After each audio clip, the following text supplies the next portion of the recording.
G20 اجلاس میں امریکی صدر جو بائیڈن نے محمد بن سلمان کے ساتھ انتہائی گرم جوشی کے ساتھ مصافحہ اور ملاقات کی، لیکن یہی صدر جو بائیڈن جب جدہ میں محمد بن سلمان سے ملے تو انہوں نے ہاتھ ملانے سے انکار کر دیا تھا۔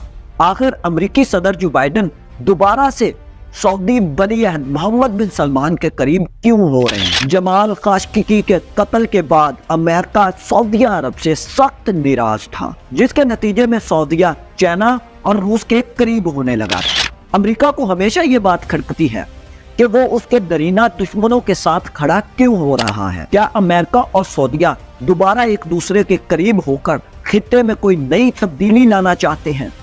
وہ تمام تر تفصیلات آپ آج کی اس ویڈیو میں جان سکیں گے۔ تو میں ہوں واصف علی، آپ دیکھ رہے ہیں یوٹیوب چینل۔ جس نے بھی میرے چینل کو سبسکرائب نہیں کیا اسے گزارش ہے کہ وہ میرے چینل کو سبسکرائب کر لے تاکہ میری نیو آنے والی ویڈیوز آپ تک سب سے پہلے پہنچ سکیں۔ تو چلیے اس ویڈیو کو بھی ہم سٹارٹ کرتے ہیں۔ امریکی صدر جو بائیڈن اور سعودی ولی عہد محمد بن سلمان کے درمیان جو برف تھی وہ اب پگھلنا شروع ہو گئی۔ ایک وقت تھا کہ جو بائیڈن نے محمد بن سلمان سے بات کرنے سے ہی انکار کر دیا تھا، لیکن G20 کے اجلاس میں اب وہ ان کے واری جائے جی صدقے نظر آئے۔ محمد بن سلمان اور امریکی صدر جو بائیڈن کی نئی دلی میں G20 کے اجلاس میں ایک خوشگوار ملاقات ہوئی۔ جو بائیڈن نے انتہائی گرم جوشی کے ساتھ سعودی ولی عہد محمد بن سلمان کے ساتھ ہاتھ ملایا۔ یہ ملاقات اس وقت ہوئی جب انڈیا مشرق وسطیٰ اور یورپ کو ملانے کے لیے ریل اور انفراسٹرکچر کے منصوبوں کا اعلان کرنے جا رہا ہے۔ امریکی صدر سعودی ولی عہد محمد بن سلمان کو دیکھ کر مسکرائے اور پرجوش انداز میں ان کے ساتھ جا کر مصافحہ بھی کیا۔ اس موقع پر وہاں پر انڈیا کے وزیر اعظم نریندر مودی بھی موجود تھے۔ جب انہوں نے ان دونوں ممالک کے سربراہان کے ہاتھ کو ملے ہوئے دیکھا تو موقع کو غنیمت جانتے ہوئے انہوں نے اپنا ہاتھ بھی بیچ میں رکھ دیا۔ یہ ہینڈ شیک اس ملاقات کے پورے 1 سال بعد ہوئی ہے جب یہ جدہ میں دونوں سربراہان ملے تھے۔ جب جو بائیڈن سعودی عرب پہنچے تو انہوں نے سعودی ولی عہد محمد بن سلمان سے ہاتھ ملانے سے صاف انکار کر دیا تھا۔ انہوں نے ہاتھ ملانے کے بجائے سعودی ولی عہد کے ساتھ سخت بمپ کی، جس کی وجہ سے دونوں ممالک میں بہت زیادہ کشیدگی پہچانی گئی تھی۔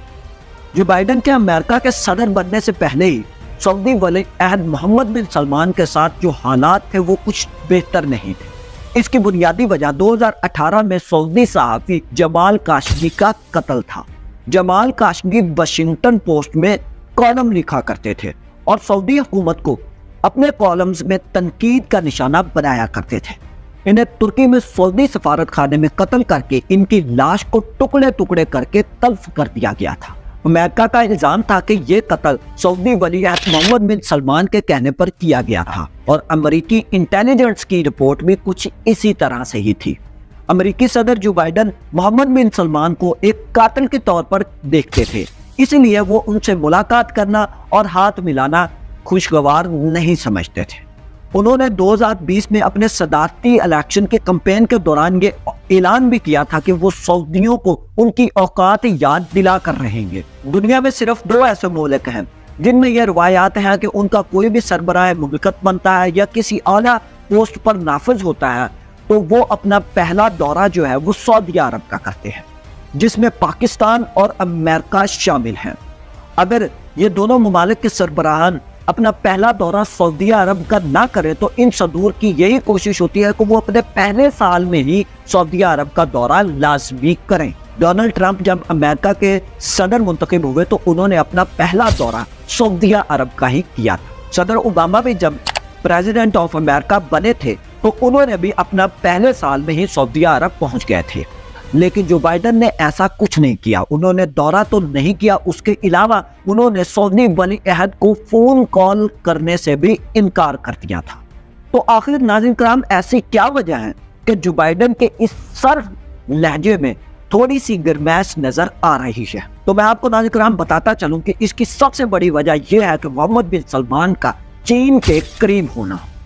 دونوں ممالک کے درمیان تعاون کے بہت سارے معاہدے ہوئے ہیں اور رواں سال مارچ میں چین کی ثالثی میں سعودی عرب اور ایران کے اندر بھی ایک صلح معاہدہ پایا گیا اور یہ امریکہ کے لیے ایک بہت بڑا سیٹ بیک تھا۔ 1979 کے انقلاب ایران کے بعد سے دونوں ممالک کے تعلقات سخت کشیدگی کا شکار تھے۔ سعودیہ عرب اور ایران کے تعلقات بھی کبھی آپس میں اچھے نہیں رہے تھے۔ دونوں ملک مشرق وسطیٰ میں مختلف ممالک سے ایک دوسرے کے خلاف پراکسی جنگ لڑتے آ رہے تھے۔ ایسے حالات میں چین کی ثالثی میں دونوں ممالک کے اندر ایک امن معاہدہ امریکہ کے لیے ایک بہت بڑا چیلنج ہوگا۔ چین کے قریب جانے سے امریکہ کو اپنے سب سے بڑے اتحادی کا اپنے ہاتھ سے نکل جانے کا بھی خطرہ ہے۔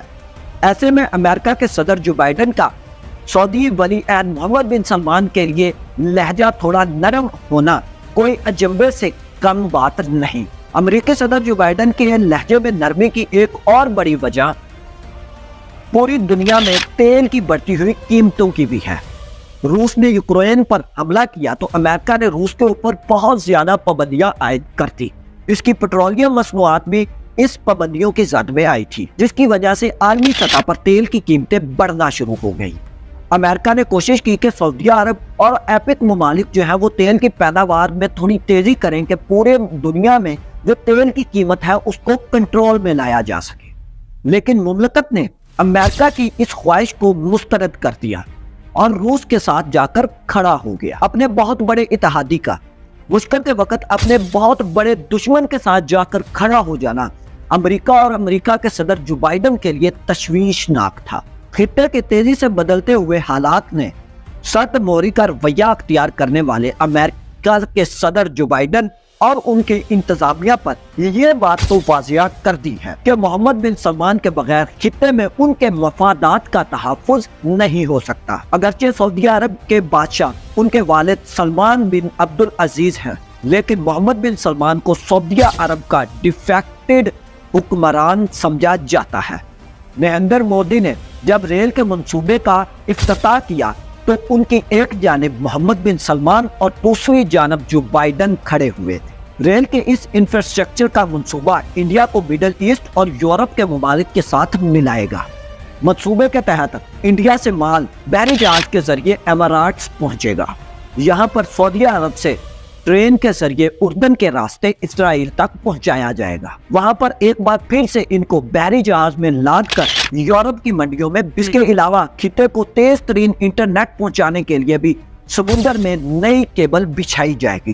اس منصوبے کا بنیادی مقصد چائنا کے بیلٹ اینڈ روڈ انیشیٹو کا بھرپور مقابلہ کرنا ہے، اور اگر اس منصوبے کو پایہ تکمیل تک پہنچانا ہے تو اس کے اندر سعودی عرب کی شرکت لازمی ہے، اور اگر سعودی عرب کو اس منصوبے کے اندر شامل کرنا ہے تو محمد بن سلمان کے بغیر یہ ممکن نہیں ہو سکتا۔ شاید یہی وجہ ہے کہ امریکہ کے صدر جو بائیڈن نے محمد بن سلمان کے لیے سرد مہری کو ختم کر کے گرم جوشی کا رویہ اختیار کر لیا ہے۔ تو ناظرین کرام، اب تک کے لیے صرف اتنا ہی۔ میں امید کرتا ہوں کہ یہ ویڈیو آپ کے لیے انتہائی انفارمیٹیو ثابت ہوئی ہوگی۔ ملتے ہیں کسی نئے ویڈیو میں، تب تک کے لیے آپ اپنا اور اپنے اس چینل کا لازمی خیال رکھیے گا۔ اللہ حافظ۔